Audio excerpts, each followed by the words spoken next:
What is going on, everybody? Welcome back to Project Country Club. Welcome back to the garage. Today we are cleaning up the sloppy rubber suspension with some polyurethane bushings and some new end joints or end links, things like that. So stick around.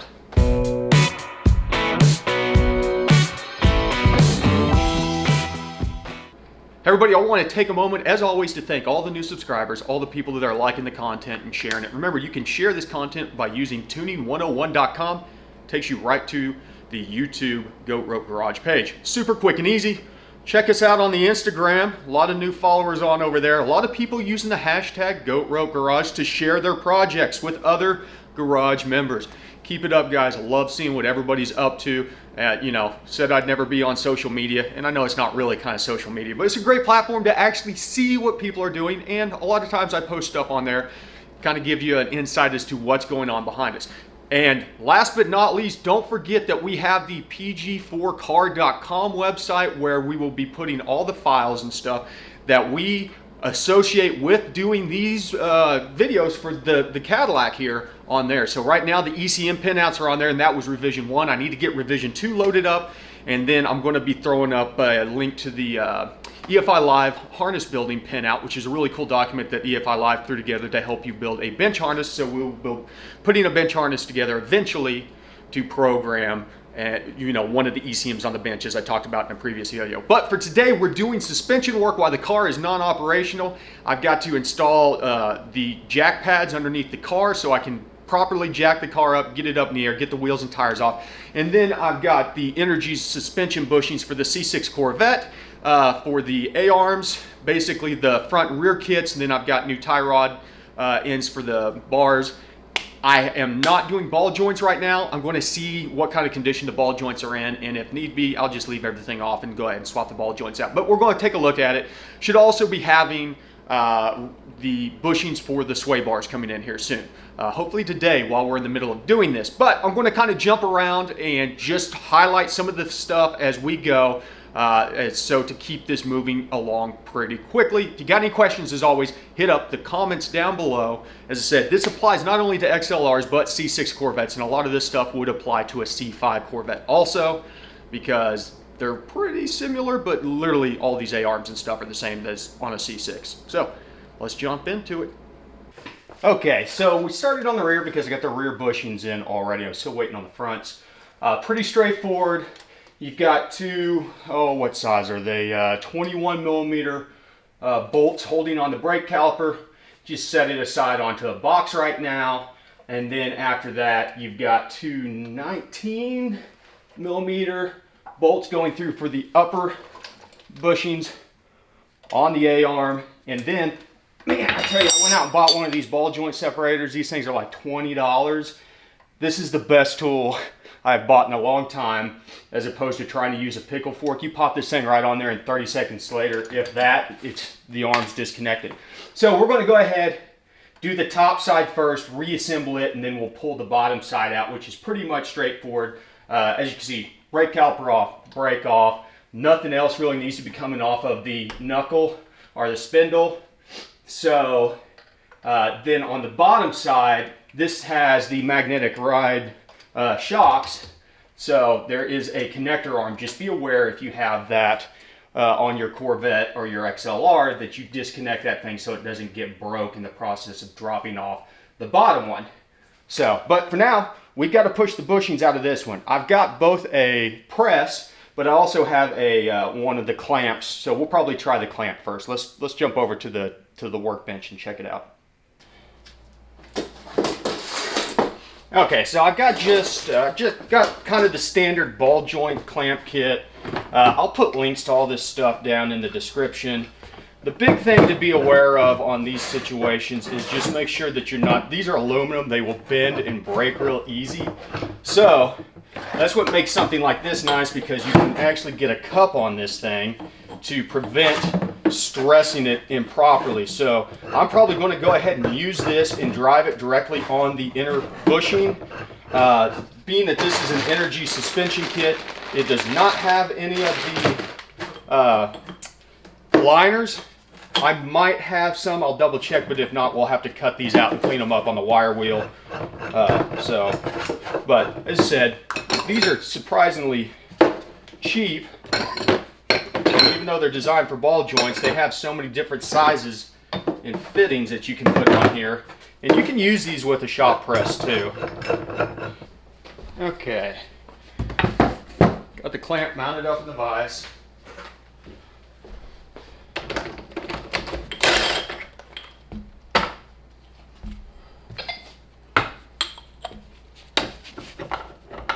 That goes in there like so.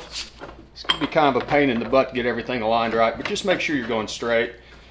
There we go. Let's push her out.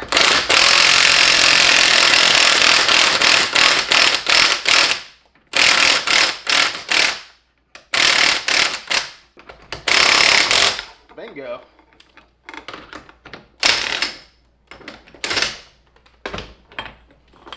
Okay, one side out. Do the same for the other.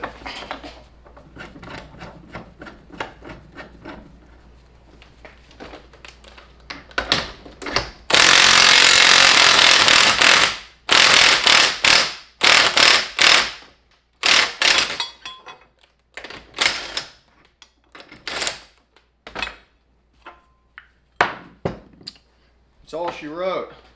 Pushed out pretty clean. We'll hit it with some Scotch-Brite to clean up the races in there. Said I've got to cut these loose. They're a little bit rotted out, as you can see. I'm guessing these are the factory ones. They got about 80,000 on them. So let me get these cleaned up, and then we'll go about putting the new bushings in. Okay, so getting the metal out of the middle of these bushings, getting the sleeve out is probably the most frustrating part of this. And if you guys know of a decent way of doing this, let me know. But I'm going to use, I've already used it, we'll use the heat method and then press. So theoretically, you can heat up this thing. Come on. You don't want to light the thing on fire. You want to heat up the rubber, and it should help it separate. And then you can start to press it out. Now there's going to be residual rubber that you're going to have to clean off. That's what they make grinding wheels for. So a wire wheel works really good at stripping off the residual rubber.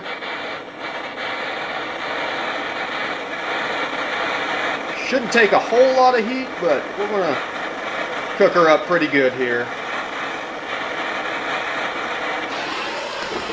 And let's see if we can start running it down. Bingo, popped her right out. So there you have it. That's the easiest way that I've found to do it. And then, as I said, take it over to your wire wheel and just wire wheel all this off until it's nice and clean. I'm going to go do that right now, and then I'll come back so you can see the finished product. Okay, so I've got the bushings separated out here. Tops, and then these back here are for the bottoms. Got the extra one for the shock mount.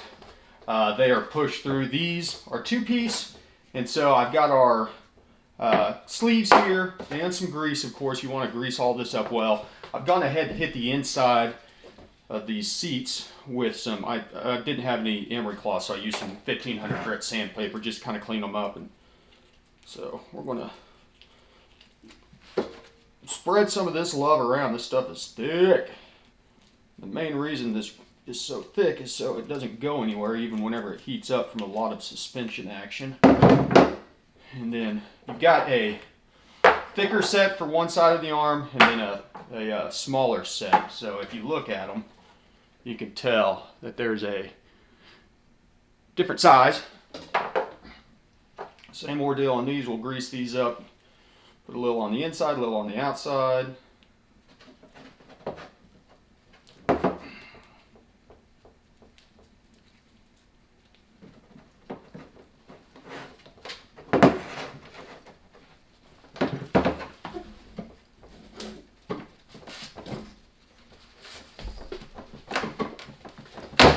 Oops, I pushed a hole through my table. Well, I'll throw this one in the vise. Okay, there we go. Got that one pushed into place. Can't believe I just pushed a hole through my table. Sometimes I don't know my own strength, apparently. Okay. 1 down, 7 to go. I'm gonna go install this back on the car after I wash all this nasty grease off my hands. And then we will pull the driver's side rear bottom, or passenger side rear bottom control arm off and start that process. Okay, so I got the rear arms off. They're a little bit more of a pain. The rear lowers are more of a pain. A lot of people will say that you can't get them off without pulling the axle. It's not true. If you back the ball joint nut off about as much as you can then pickle fork it. Unfortunately though, I did have to use a pickle fork to get it disconnected because my ball joint separator was too small for those. But the ball joint feels all right. The boot's seen better days. I'm going to leave it for now. Other things to remember is that the composite spring is going to have tension on it, so make sure you support this with the jack underneath whenever you're undoing your bolts. Very interesting, you know, the Cadillacs do not have the sway bar, the rear sway bar on it, even though they've got the sway bar mount. I don't know if that's because of the magnetic suspension or what, but the front bushings are the ones that have the alignment cams. Mark the cams. I use a grease pencil to kind of mark them to get them back in about the same position. Whenever we go back together, you'll have to get an alignment regardless, but it should get you to the point where you're not just scrubbing tires off. Okay, so the cam washers were a pain. Normally you can put them in a vise, just kind of wiggle them back and forth to get them out. They go specifically on the sleeves where your alignment cams are. I had no luck with that. I ended up having to go in with a pickle fork and bang them out, but that worked fine. So now I'm going to go through the same steps as I did on the fronts. I'm going to push these bushings out, then push the sleeves out, clean them up with a wire wheel, and then we'll push in the new bushings. If we look on here, we've got the big one that's going to go here, the other one that goes back there, and then our shock one that goes on this end of the arm. Okay, for the upper control arm, we ended up having to use the press to get them out. The other tool just was not able to go wide enough to really work with the sleeves that we need. And it's imperative that you use sleeves to back things up whenever you're pressing things in and out. Okay, so had to use the press to get these out. The clamp would not really fit with the collar that's needed, or the cuff, I guess, to push these bigger bushings out with all that stuff attached together. So did have to go over to the press. Keep that in mind. We're going to go ahead and push this one in now. It's a little bit easier to start this on the vise because it'll try and get sideways on you. There we go. If you try to do this on a press. Push it the rest of the way in. Bingo. Once it pops through, we're good. Now we can press in our sleeve. Same premise. And this might be easier with an extra set of hands because these things are heavy. In fact, I don't know that this is going to fit in there with the sleeve, so.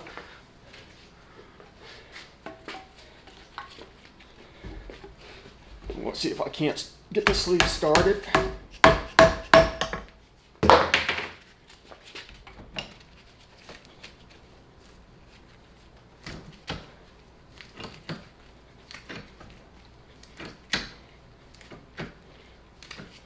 And this is the one that has the washers on the side, so those will be pushed on last.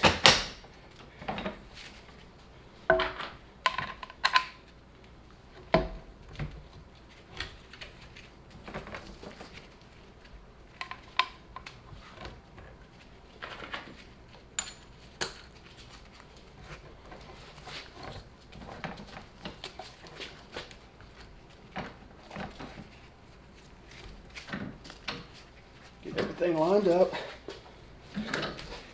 Double check.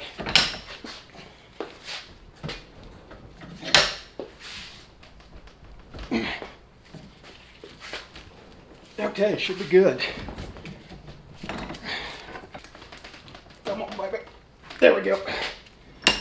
And sometimes you have to kind of pull on the control arm to keep the thing going straight as it gets past that little first insertion stage. But once it does, it pops right through. Okay, so that wraps up the rear suspension. You know, driver's side obviously is the same as the passenger side. Once again, we'll be doing the front suspension here in a future video, so keep your eyes peeled on that. If you got any questions, hit up the comments down below. Any comments, tips, suggestions, anything like that. You know, this is a collective, so everybody share information. If you got better ways of putting bushings in, taking bushings out, sleeves, etc., hit it all up. Other than that, I want to say thanks for stopping by the garage. Remember, ABT, always be tuning.